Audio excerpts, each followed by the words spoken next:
Breaking, 3 Venezuelan warships closed on a U.S. Navy ship. No response to hails. At 3:47 p.m. in the southern Caribbean Sea, calm water turned deceptive. On a radar screen aboard a United States Navy ship, 3 surface contacts changed behavior at the exact same moment. Heading snapped inward. Speed rose. Formation tightened. Distance began collapsing fast. 24 nautical miles, closing. This was not routine traffic. This was coordination. The Venezuelan warships were not passing by. They were not observing from a safe distance. They were driving straight toward the United States ship's path. No AIS signals, no bridge-to-bridge calls, no warning, just silence and forward motion. Inside the Combat Information Center, the reaction was immediate but controlled. Course steady, speed steady, no turn away, no sudden move. In international waters, the first ship that reacts loses leverage. Range fell to 20 miles, then 18. The first warning went out, clear and calm. Venezuelan naval vessels, this is a United States Navy ship operating in international waters. State your intentions. No response. That silence removed all doubt. This was not poor seamanship. This was pressure, applied deliberately at a moment chosen for advantage. The approaching ships believed they were forcing hesitation. What they were actually doing was triggering a doctrine designed for exactly this situation. And from this point forward, every mile mattered. Stay with us and subscribe, because what happens next decides who controls this encounter and who backs down. This moment mattered because it happened where rules are supposed to prevent exactly this kind of pressure. International waters, open sea, no declared conflict, no exercise underway. On paper, nothing justified a confrontation. But in real life, the Southern Caribbean is never neutral. It is a corridor, a route used daily by naval patrols, commercial shipping, and security operations. That makes it valuable, and it makes it tempting for pressure tactics that stop just short of open conflict. For Venezuela, this was not about sinking a ship. It was about testing reaction, about timing. Late afternoon, quiet seas. No headlines yet. The assumption was simple. Force the United States ship into a decision and see what breaks first. Course, speed, nerves. For the sailors on watch, this was not theory. Every mile that closed reduced time. Every unanswered call removed options. At 5 nautical miles, intent becomes hard to deny. Below 3, it becomes impossible to explain away. This is how modern naval confrontations work now. No shots, no flags raised, just movement, silence, geometry. Enough pressure to provoke a response, but not enough to own the consequences. The real question was never whether weapons would be fired. The real question was whether the United States ship would give the other side something to use later. A sudden turn, a burst of speed, a move that could be framed as aggression. Holding course was not passive. It was calculated. It shifted the burden of escalation entirely to the approaching ships. If this encounter crossed a line, there would be no confusion about who pushed it there. That is why this moment mattered, because it showed that restraint, when applied deliberately, can be more controlling than force, and because it set the stage for what came next, when pressure met presence and silence met visibility. Detection did not come with alarms. It came with numbers tightening on a screen. Inside the Combat Information Center aboard a United States Navy ship, radar plots updated in quiet precision. 3 contacts, clean tracks, stable returns. No electronic noise. No confusion, just intent. Range recalculated again, 5.2 nautical miles. Closing. The officer of the deck leaned forward. He did not raise his voice. He did not rush. He knew this moment mattered. The first reaction would shape everything that followed. The first radio call went out, steady and professional. Venezuelan naval vessels. This is a United States Navy ship operating in international waters. State your intentions. Static answered back. The second call followed seconds later, this time in Spanish. You are closing distance and creating unsafe conditions. Alter course immediately. Still nothing. On the radar display, the lead Venezuelan ship held its intercept angle. The two flanking ships adjusted outward by a few degrees, subtle enough to look harmless, precise enough to narrow maneuvering space. Speed held steady. Silence held firm. CPA dropped again, 4.1 nautical miles. At this distance, errors stop being forgiving. A small turn, a late response, a misunderstanding. Any one of them could spiral fast.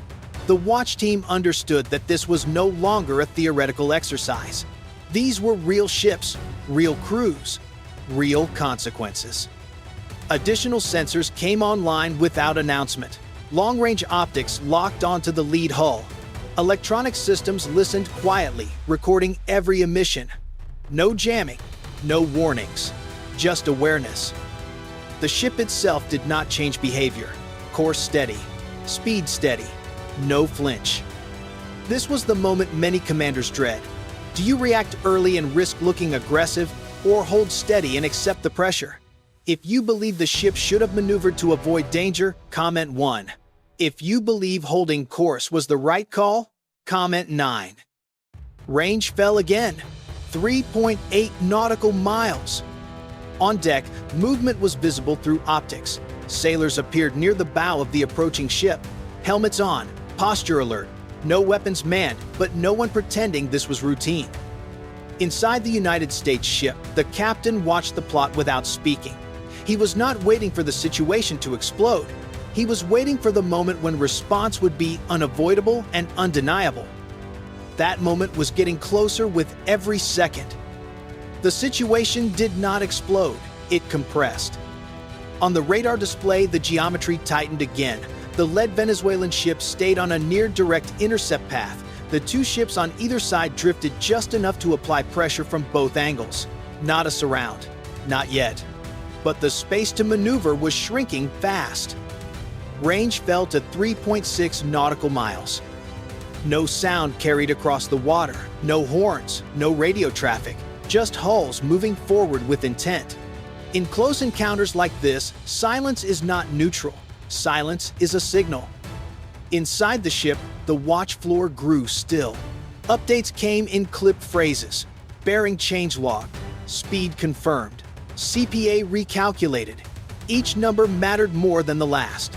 In close sea traffic, even a 5-degree turn can change everything. Too early, and it looks like retreat. Too late, and it becomes dangerous. The Venezuelan ships held their speed. Then the lead ship added a few knots. Not enough to look aggressive, just enough to shorten the timeline. CPA dropped to 3.2 nautical miles. At this range, deniability fades. This was controlled pressure, designed to force a decision. If the United States ship altered course now, the narrative would belong to the other side. If it accelerated, the encounter could be framed as provocation. The captain did neither. Course steady, speed steady. That choice shifted the tension. Every second the ship held its line placed the burden of escalation on the approaching vessels. If something went wrong now, there would be no confusion about who caused it. On deck, preparations continued without announcement. Lookouts took position. The flight deck crew moved with purpose. Systems warmed. No launch order yet, but readiness was no longer theoretical. Range ticked down again, 3.0 nautical miles. At this distance, margin disappears. Every sensor focused forward, watching not just for weapons, but for intent. The escalation was complete. No alarms, no raised weapons, but the next move would define everything that followed. At just under 3 nautical miles, the encounter crossed a line that everyone on both bridges understood. This was no longer about navigation. This was about visibility and consequence. The captain waited one more beat. Then the order came, calm and precise. Execute presence measures. Moments later, the helicopter lifted off the deck of the United States Navy ship. No rush, no aggressive climb. It rose smoothly and settled into a steady orbit off the starboard side, close enough to be unmistakable, far enough to remain professional. From above, sensors came alive. Infrared cut through distance and glare. High-zoom optics locked onto the lead Venezuelan ship. Deck movement became clear. Crew positions, command areas, everything now visible, recorded, and time-stamped.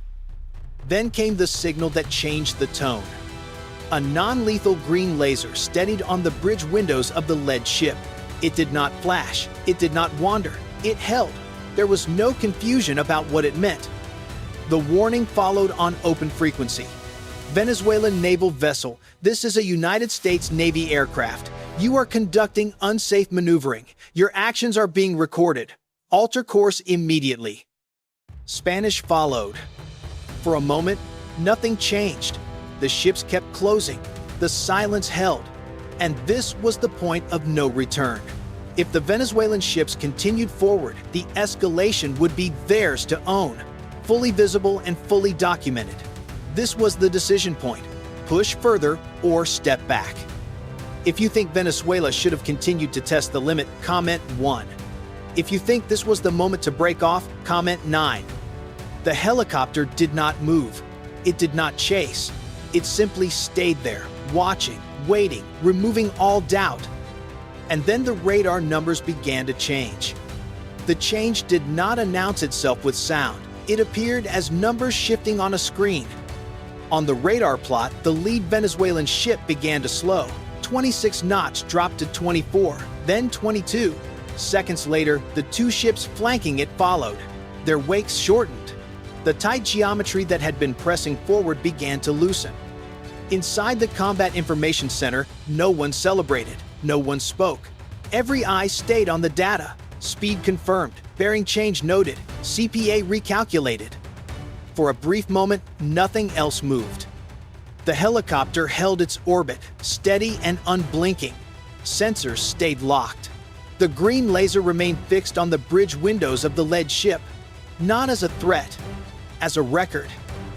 Then the next update came. Contact is no longer driving CPA lower. That single sentence carried the weight of the entire encounter. The intercept angle had broken. The pressure line had bent. The moment had passed. At 2.7 nautical miles, the lead Venezuelan ship altered course by just a few degrees. It was a small adjustment, almost invisible to the eye, but decisive. The flanking ships mirrored the move, widening their spacing and releasing the lateral constraint. The helicopter did not pursue. It did not crowd. It made one wide, deliberate pass to confirm posture, then turned smoothly back toward the ship. Rotors angled. Altitude increased slightly. The aircraft returned to the flight deck and settled in without urgency. Throughout it all, the United States Navy ship never changed course, never changed speed. It continued on its original heading as if nothing extraordinary had occurred. On the Venezuelan decks, posture shifted. Sailors stepped back from forward positions. Helmets came off. Movement slowed. The message had been received without a word spoken. This was the peak of the encounter. No weapons raised, no shots fired, no alarms sounded, yet control had been asserted completely. The climax was not an explosion. It was restraint meeting pressure and pressure giving way. And what followed next would determine how this moment would be remembered. The first sign that it was over did not come from the horizon. It came from math. On the radar display, the closest point of approach began to widen. 3 miles became 4, then 5.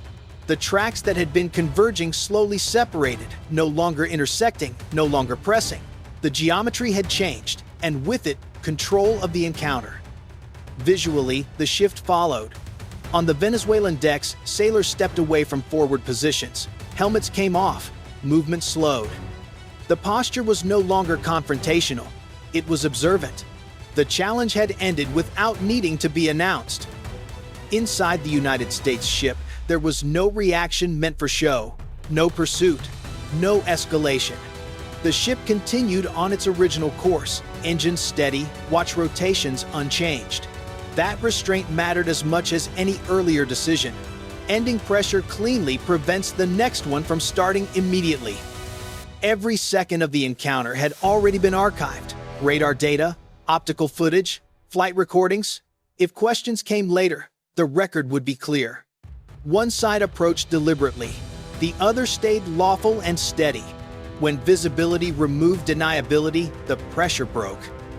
This is what modern naval power looks like now. Not dominance through force, but control through discipline. Gray zone challenges are not about winning battles. They are about forcing mistakes. And in this case, no mistake was given. But the pattern will repeat. Different ships, different waters, the same test. Someone will push again, betting on hesitation, distraction, or fear.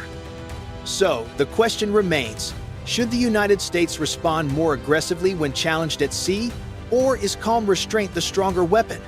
If you believe firm restraint keeps control, comment 9. If you believe stronger reactions are necessary, comment 1.